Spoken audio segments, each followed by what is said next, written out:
VCR की इस मुल्क में आमद और घर घर उसके फैलाव से पहले हर बड़े और छोटे शहर में सिनेमा बीनी का एक कल्चर मौजूद था। सिनेमाओं ने दरअसल उन थिएटरों की जगह ली थी जहां कभी स्टेज ड्रामे और पुतली तमाशे हुआ करते थे। सिनेमा बीनी का ये दौर तकरीबन 75 साल तक छाया रहा। बरतानवी हिंदुस्तान के बम्बई शहर में अप्रैल 1911 को ऐसे ही एक थिएटर में एक ईसाई missionary propaganda film the life of Christ दिखाई गई। फिल्म बीनों में एक शख्स दादा साहिब फाल्के भी मौजूद था। वो फरवरी 1912 में लंदन चला गया और 2 हफ्ते की फिल्म साजी की ट्रेनिंग लेकर वापस हिंदुस्तान आया तो उसने आते ही एक फिल्म साज कंपनी फाल्के फिल्म्स की बुनियाद रखी। उसने इंग्लैंड, फ्रांस, जर्मनी और अमेरिका से फिल्म साजी का साजो सामान बरामद किया और फौरन ही चंद मिनट पर मुश्तमिल एक फिल्म एनकोराची वुड बनाकर सरमायाकारों को दिखाई ताकि वो फिल्म साजी में सरमायाकारी कर सकें। साथ ही उसने अखबारात में अदाकारों और अदाकाराओं के लिए इश्तिहार भी दे दिए, लेकिन पूरे हिंदुस्तान में उसे कोई एक औरत भी अदाकारी के लिए मुयस्सर ना हो सकी। बिलाखिर मर्दों ने औरतों के बहरूप धारे और 6 माह 27 दिन के अरसे में 40 मिनट दौरानिए की एक खामोश फिल्म राजा हरिचंद मुकम्मल हुई और 21 अप्रैल 1913 को ओलंपिया थिएटर बम्बई में उसका प्रीमियर शो हुआ, जिसके बाद 3 मई 1913 को उसे वैरायटी हॉल में आम नुमाइश के लिए पेश कर दिया गया। इस सानहे के बाद तो इस फिल्मी सनत को जैसे पर लग गए। बम्बई से इसका मरकज मद्रास चला गया और 1931 तक वहीं रहा।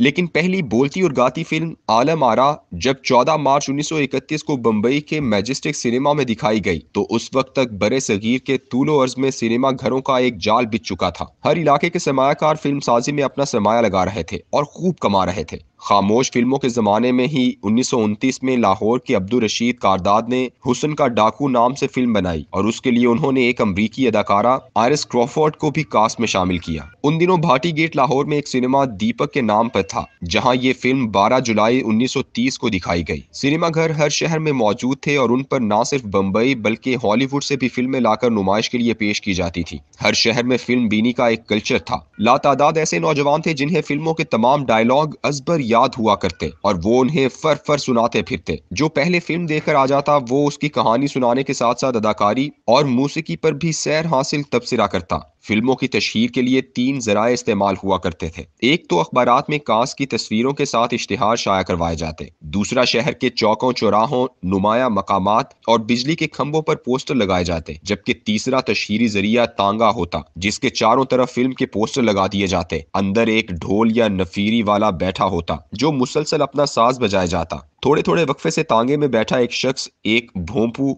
आवाज बुलंद करने वाले से फिल्म के बारे में ऐलान करता जाता। नई फिल्म हर जुमे के रोज बाद अज नमाज जुमा 3 बजे के शो में रिलीज होती। इन तमाम तशहीरी सरगर्मियों में अचानक जोश उस वक्त पैदा हुआ जब किसी गैर मुल्की फिल्म के पोस्टर पर सिर्फ बालिगों के लिए लिखा गया होता। ये रिवायत भी हमने मगरिब से ही ली थी कि वहां भी फिल्मों की दर्जा बंदी में आज भी ऐसी फिल्मों को फॉर अडल्ट्स ओनली कहा जाता है। मगरिब में फहाशी और उरियानी की ये इंडस्ट्री इतनी कदीम है जितनी फिल्म इंडस्ट्री। पहली फौहश फिल्म अ ग्रास सैंडविच 1915 में हॉलीवुड में बनाई गई थी, लेकिन उसके पहले के 10 सालों में फ्रांस और यूरोप के कहबा खानों में 1905 से ही तवाइफें अपने मखसूस इलाकों में गाहकों को रागिब करने के लिए छोटी छोटी खुफिया तौर पर बनाई गई फिल्में दिखाया करती थी। आज 100 साल गुजरने के बाद फौहश फिल्मों का ये कारोबार एक बहुत बड़ी इंडस्ट्री का दर्जा हासिल कर चुका है, जिसका साइज एक अंदाजे के मुताबिक 100 अरब डॉलर से भी ज्यादा है। आज से ठीक 38 साल कबल 1984 में ऐसी तमाम फिल्में जो सिर्फ बालिगों के लिए की दर्जाबंदी में आती थी उनके लिए सालाना अवार्ड का एक सिलसिला शुरू किया गया, जिसका स्पॉन्सर एक मशहूर रिसाला अडल्ट वीडियो न्यू है। इसी वजह से इन अवार्ड्स का नाम ही एवीएन अवार्ड है। ये अवार्ड हर साल तकरीबन 100 के करीब अकसाम के हुनरमंदों को दिए जाते हैं। फौहश फिल्मों की जहां लातादाद अकसाम और दर्जाबंदियां हैं, वहां 2 दर्जाबंदियां यूं तो अवार्ड के जुमरे में नहीं आती,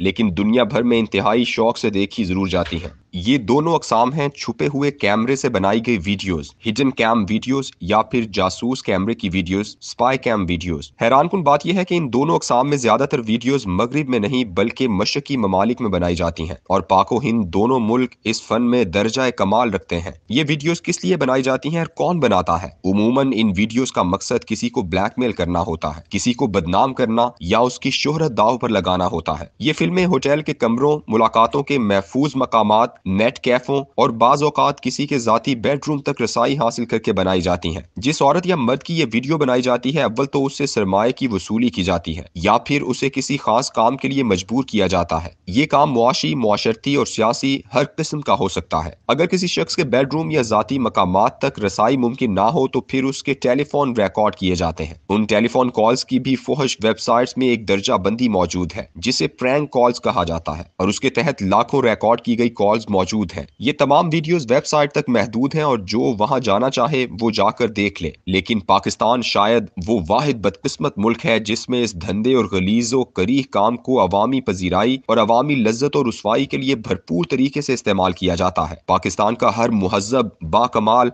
और साहिब रीशो इमामा शख्स भी इस तरह की वीडियोस और ऑडियोस पर सैर हासिल गुफ्तगू करता हुआ नजर आता है। टीवी टॉक शोज और वीडियो चैनल्स की दुनिया इन पर गुफ्तगू से आबाद और रंगीन है। ये वो वाहिद सनत है जिसके प्रोड्यूसर और डायरेक्टर का किसी को कुछ इल्म नहीं, मगर ये सनत दिन दुगनी रात चुगनी तरक्की कर रही है। काश कोई सनत पर एवियन अवार्ड्स की तरह किसी अवार्ड्स का आगाज करे और खुफिया कैमरों और ऑडियोज रिकॉर्डिंग के डायरेक्टर और प्रोड्यूसर के लिए भी बहुत बड़े अवार्ड्स का ऐलान करे। फिर देखिए कौन कौन इन अवार्डों को हासिल करने के लिए मैदान में निकलता है। हो सकता है लाइफ टाइम अचीवमेंट अवार्ड भी किसी शख्सियत को मिले या शायद कोई कंपनी उसकी हकदार ठहरे।